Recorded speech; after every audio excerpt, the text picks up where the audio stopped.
आपण म्हणतो. निवृत्ती, सोपान, ज्ञानदेव व मुक्ताबाई या चारही भावंडांना लहान वयातच वडिलांनी ब्रह्मविद्येचे बाळकूड दिले.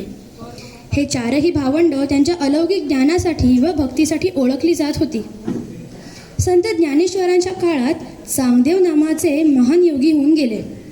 आपल्या योग सामर्थ्यामुळे ते 1400 वर्ष आयुष्य जगले होते.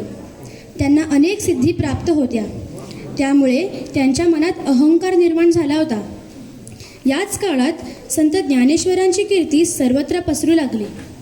चांगदेवांनी ज्ञानेश्वरांची कीर्ती ऐकली आणि त्यांच्यामध्ये ज्ञानेश्वरांना भेटण्याची उत्सुकता निर्माण झाली.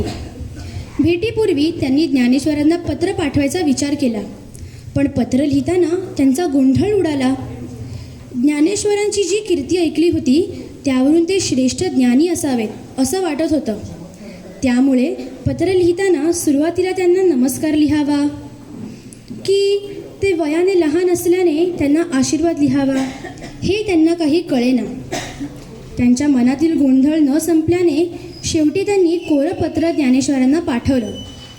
चांगदेवांचं हे कोरपत्र पाहून निवृत्तीनाथांच्या लक्षात आलं की चांगदेवांमध्ये अजूनही आत्मज्ञानाची व गुरुकृपेची कमतरता आहे.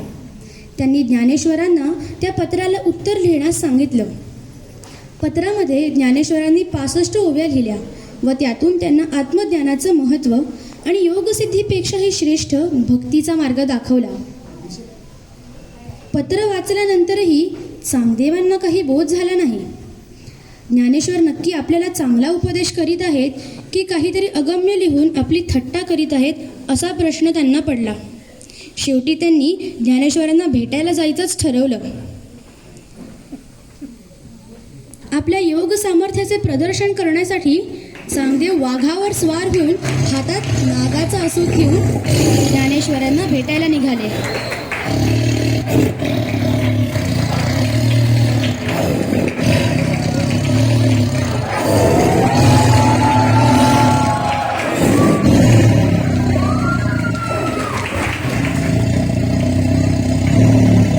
चांगदेव ज्ञानेश्वरांना भेटायला येत होते तेव्हा ज्ञानेश्वर आपल्या भावंडांसह एका पडक्या भिंतीवर बसले होते.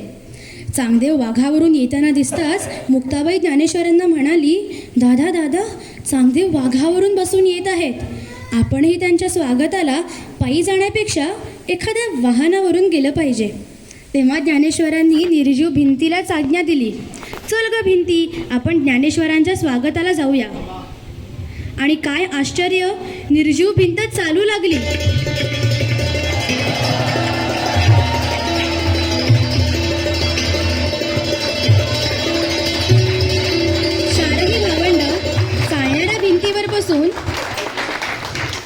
चारही भावंड चालणाऱ्या भिंतीवर बसून चांगदेवांच्या स्वागताला गेले.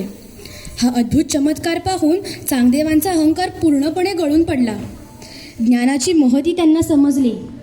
ज्ञानेश्वरांच्या पायी पडून चांगदेवांनी आपलं अज्ञान कबूल केलं.